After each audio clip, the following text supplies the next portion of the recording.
আসসালামু আলাইকুম প্রিয় ভিউয়ার্স। রিসেন্টলি সংগঠিত বস্ত্র ও পাট মন্ত্রণালয়ের যে অফিস সহকারী কাম কম্পিউটার মুদ্রাক্ষরিক পদের পরীক্ষা হয়েছে 9 তারিখে। সেখানে কিন্তু রিটেন অংশে কিছু ম্যাথ ছিল, ম্যাথটা এখানে আমরা সমাধান করে দিছি। তো দেখেন, এখানে প্রথম যে ম্যাথটা ছিল যে একটি আয়তাকার ক্ষেত্রের দৈর্ঘ্য প্রস্থ অপেক্ষা 25 মিটার বেশি। আয়তাকার ক্ষেত্রের পরিসীমা দেওয়া আছে 150, তাহলে ক্ষেত্রটির দৈর্ঘ্য ও প্রস্থ কত? তাহলে যেহেতু দৈর্ঘ্য প্রস্থ অপেক্ষা 25 মিটার বেশি, তাহলে আমরা ধরে নেব আয়তক্ষেত্রের প্রস্থ সমান x মিটার। তাহলে অতএব আয়তক্ষেত্রের দৈর্ঘ্য সমান সমান, তাহলে আমার বলছে যে দৈর্ঘ্য প্রস্থ অপেক্ষা 25 মিটার বেশি, তাহলে x+25 মিটার এটা হচ্ছে দৈর্ঘ্য। তারপর বলছে যে আয়তাকার ক্ষেত্রটির পরিসীমা দেওয়া আছে 150 মিটার। তা আমরা জানি আয়তক্ষেত্রের পরিসীমা সমান 2 ইন্টু দৈর্ঘ্য যোগ প্রস্থ, এটা হচ্ছে আয়তক্ষেত্রের পরিসীমা আমরা জানি। তাহলে এটা সমান দেওয়া আছে কত? 150 মিটার, তাহলে 150 লিখলাম।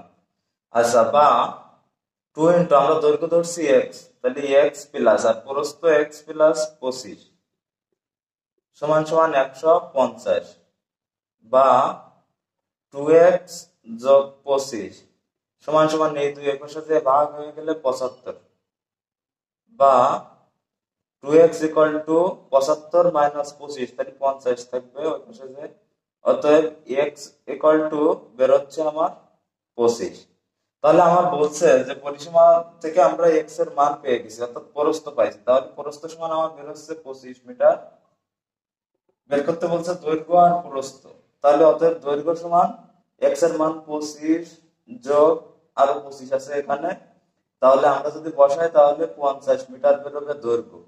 যেহেতু দৈর্ঘ্য প্রস্থ অপেক্ষা 25 মিটার বেশি, তা প্রস্থ পাইছি 25 মিটার, তাহলে দৈর্ঘ্য হবে 25 যোগ 25 অর্থাৎ 50 মিটার। উত্তর বের হয়ে গেছে। সহজ একটা অঙ্ক। তারপরেরটা দেখি আমরা। আচ্ছা, তারপরে যে 2 নম্বরে আমাদের যে অঙ্কটা ছিল এরকম যে উৎপাদকে বিশ্লেষণ করো, এরকম উৎপাদকে বিশ্লেষণ করতে বলা হয়েছিল। তো এটা আমরা লিখছি, লেখার পরে 4 আর 33 যদি আমরা গুণ করি তাহলে পাচ্ছি 132। তাহলে আমার মাঝখানে এমন দুইটা সংখ্যা নিতে হবে যে গুণ করলে হবে 132 এবং যোগ বিয়োগ করলে হবে -23। তো আমরা এখানে 4x² মাইনাস যদি 12x মাইনাস 11x নিই প্লাস 33, তাহলে 12 গুণ 11 যদি আমরা করি তাহলে 132 হবে। আর এটা যেহেতু দুইটার আগে মাইনাস আছে, যোগ বিয়োগ করলে এখানে 23x বেরোবে। তাহলে সমান সমান আমরা 4x কমান নিলাম, তাহলে x মাইনাস 3 পাবো এখানে, মাইনাস 11 কমান নিলে x প্লাসে মাইনাসে মাইনাস 3×11=33। তাহলে সমান সমান x মাইনাস 3 পাচ্ছি একটা, আর একটা 4x মাইনাস 11 পাচ্ছি। এটাই উত্তর। সহজ আছে। তারপরেরটা দেখি আমরা। দেখেন, তারপরে যে অঙ্কটা ছিল এরকম বলা ছিল যে a প্লাস বি সমান 5 এবং a বি সমান 6 হলে a minus B whole square এর মান নির্ণয় করতে বলা হয়েছিল। তা আমরা a minus B whole square এর সূত্র জানি, a square minus 2ab plus B square. কিন্তু এখানে যেহেতু a প্লাস বি এবং a বি দেওয়া আছে, আমরা a minus B whole square এর আরেকটা সূত্র জানি, সেটা হচ্ছে a plus B whole square minus 4ab সমান সমান আমরা মান বসাই দিই। a প্লাস বি সমান 5, 5 square minus 4 into A B সমান কত? 6 দেওয়া আছে। তাহলে 25 মাইনাস 424 সমান সমান 1 বেরোচ্ছে। এই আমারই উত্তর। খুবই সহজ একটা অঙ্ক। তারপরেরটা দেখি আমরা। আচ্ছা, লাস্টে যে অঙ্কটা ছিল সেটা ছিল এমন যে কোন আসল 3 বছরের মুনাফা আসলে 1578 টাকা এবং 5 বছরের মুনাফা আসলে 1830 টাকা হয়। তাহলে আসল ও মুনাফার হার নির্ণয় করতে হবে। তা কোন আসল 3 বছরের মুনাফা আসলে হতো আর 5 বছরের মুনাফা, তার মানে এখানে আসল দুই ক্ষেত্রে একই। তাহলে আমরা এমন লিখতে পারি যে আসল যোগ 5 বছরের মুনাফা আসলে, তাহলে আসল যোগ 5 বছরের মুনাফা আসলের সাথে 5 বছরের মুনাফা সহ হচ্ছে সমান সমান 1830 টাকা। আচ্ছা, আবার একইভাবে আসল যোগ 3 বছরের মুনাফা, 3 বছরের মুনাফা হচ্ছে কত টাকা? 1578 টাকা। ঠিক আছে, এবার আমরা এখান থেকে যদি আমরা বিয়োগ করে দিই, এটা এটা এটা যদি বিয়োগ করে দিই তাহলে আসল প্লাসে মাইনাসে কেটে যাবে।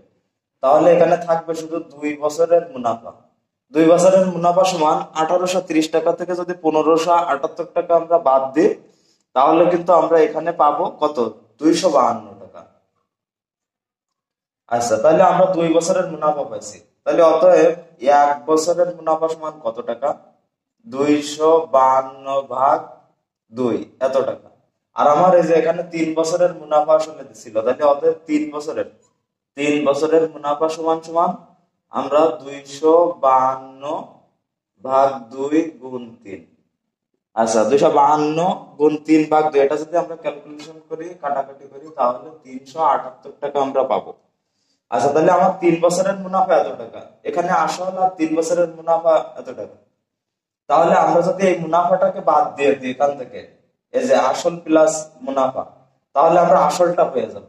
তাহলে অতএব আসল সমান সমান আচ্ছা, 3 বছরের মুনাফা আসল সহ কত ছিল, 1578 টাকা। আচ্ছা, এর থেকে 3 বছরের মুনাফা কত, 378 টাকা। ঠিক আছে, এটা যদি আমরা বাদ দিয়ে দিই তাহলে আমাদের 1200 টাকা বেরোবে। এটা হচ্ছে আসল।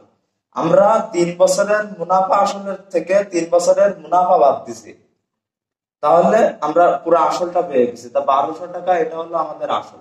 আমাদের বের করতে বলছে আসল, আর এটা কি মুনাফার হার। তাহলে এখন আমাদের বাকি আছে শুধু মুনাফার হারটা বের করা।